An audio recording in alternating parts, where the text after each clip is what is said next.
एक चीज तो मेरी भी समझ में नहीं आई। अखिलेश जी मल्लावा में गए, वहां पटेल की उस पर कार्यक्रम था स्मृति में, वहां बिना वजह बोल रहे जिन्ना का रेफरेंस लिया है। चलो, उससे समाजवादी पार्टी निपट नहीं पाई अभी, है ना। तब करेला नीम तब चढ़ गया कि आज राम गोविंद चौधरी भी बोल दिए, वो और डिटेल में चले गए, बोले जी जितना योगदान गांधी का, नेहरू का, उतना ही जिन्ना का। जिन्ना कम महापुरुष है क्या? लो, आप लोग भी गजब करते हो जैन साहब। नहीं, कहां कहां लपेटोगे भाई, कहां कहां जवाब देगी पार्टी। ओम प्रकाश राजभर भी बोल गए। नहीं, ओम प्रकाश राजभर की बात अलग है, राम गोविंद चौधरी की बात तो बिल्कुल अलग है। वो भाई नेता विपक्ष हैं विधानसभा में, समाजवादी पार्टी के बड़े चेहरे हैं जी। हमारे अभी भाजपा के मित्र बोल रहे थे कोरोना काल की अव्यवस्थाओं का।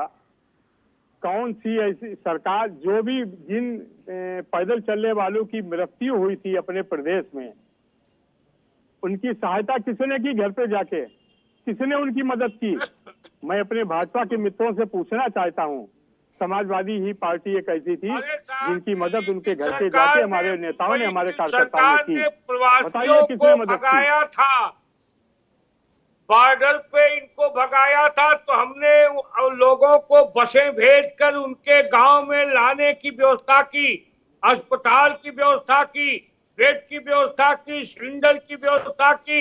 हम दिवाली तक 80 करोड़ लोगों को अन्न दे रहे हैं।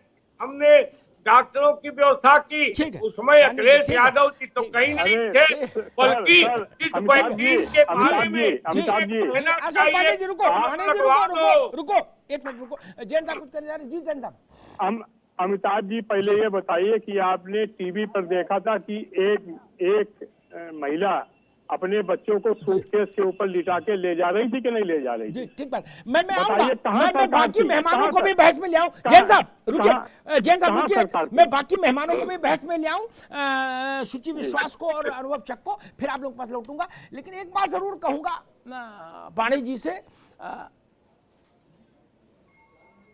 तमाम जरूरी कदम और तमाम जरूरी सहायता और व्यवस्थाएं, यह सब करने का प्राथमिक दायित्व तो सरकार का ही होता है।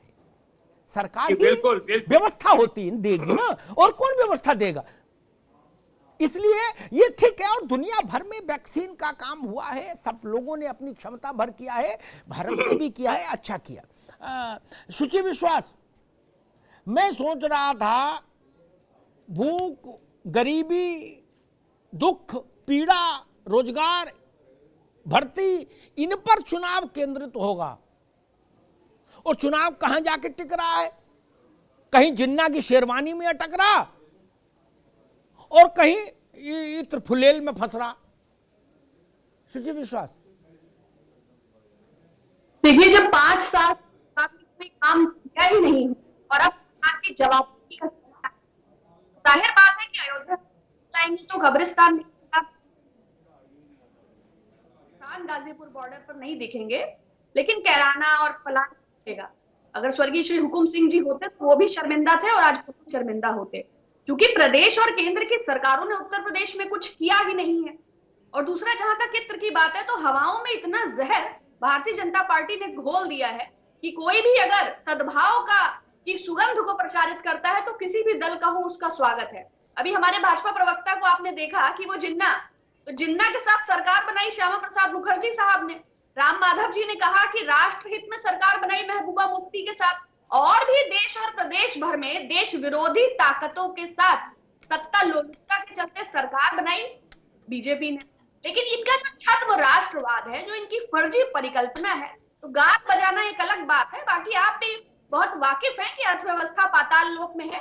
यूपीए गवर्नमेंट ने एक मजबूत अर्थव्यवस्था सरकार के हाथ में दी थी, और कोरोना काल और उसकी जो लैक ऑफ मैनेजमेंट है, जो मिस हैंडलिंग ऑफ पैंडेमिक है, उस पर तो कोई चर्चा ही नहीं करना।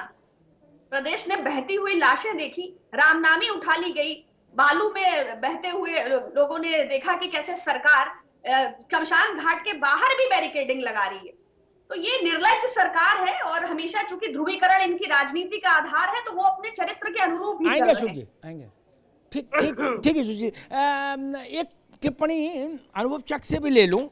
अनुभव चक, अमिताभ जी आ रहा हूँ जैसा आऊंगा आपके पास, आपके पास आऊंगा। एक टिप्पणी अनुभव चक से ले लूं। अनुभव चक, ये बताइए, मैं अक्सर कहा करता हूं कि जिन मुद्दों की पैरोकारी मैं करता हूं वो मुद्दे कठिन भारतीय खाना की तरह है जिसको बनाने में बहुत श्रम लगेगा और समय लगेगा। उनमें कौन नहीं फंसना चाहता।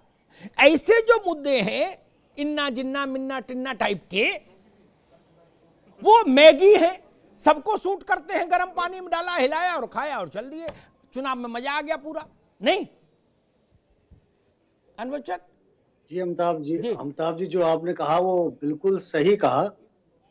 और जो आज उत्तर प्रदेश के राजनीतिक हालात दिख रहे हैं वो इस तरफ साफ इशारा करते हैं कि इस चुनाव में मुद्दे तो आम जनता के बहुत सारे थे और जनता चाह भी रही थी कि चाहे सत्ता पक्ष हो या विपक्ष हो, उन मुद्दों को उठाएगा और उन मुद्दों को लेकर चुनाव में जाएगा।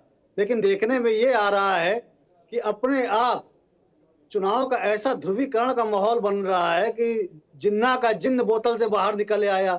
सरदार पटेल की तुलना जिन्ना से करना, और वो भी ये कहते हुए कि जिन्ना भी आजादी के नायक हैं। ये उत्तर प्रदेश की जनता देख रही है कि ऐसा बयान देने की जरूरत क्यों पड़ी, किसको अपनी तरफ आप आकर्षित करना चाह रहे हैं, किन वोटरों को लुभाना चाह रहे हैं। और वो अपने आप उत्तर प्रदेश की जनता ठगी हुई देख रही है, ठगता हुआ देख रही है।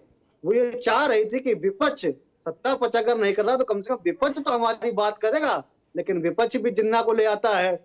आज सलमान खुर्शीद वो कहते हैं कि हिंदुत्व जो है उसकी तुलना उन्होंने ISIS से कर दी। क्या जरूरत पड़ी हुई है ये समझ में नहीं आता। लेकिन एक चीज ये जरूर इंगित करती है कि मुलायम सिंह और अखिलेश में शायद यही सबसे बड़ा अंतर है। मुलायम सिंह को राजनीति का बहुत बड़ा पहलवान इसीलिए माना जाता था कि मुद्दों को पकड़ना चाहते थे। मुलायम सिंह होते तो क्या उनके रहते संभव था कि 22 में 22 इत्र, 22 सुगंधों वाला, 24 में 24 वाला, तो भाई 2019 में 19 सुगंधों वाला इत्र ले आते, जीत जाते। इत्र बनाने से अगर चुनाव जीते जाते होते तो इसी तरीके से लोग जीत जाते।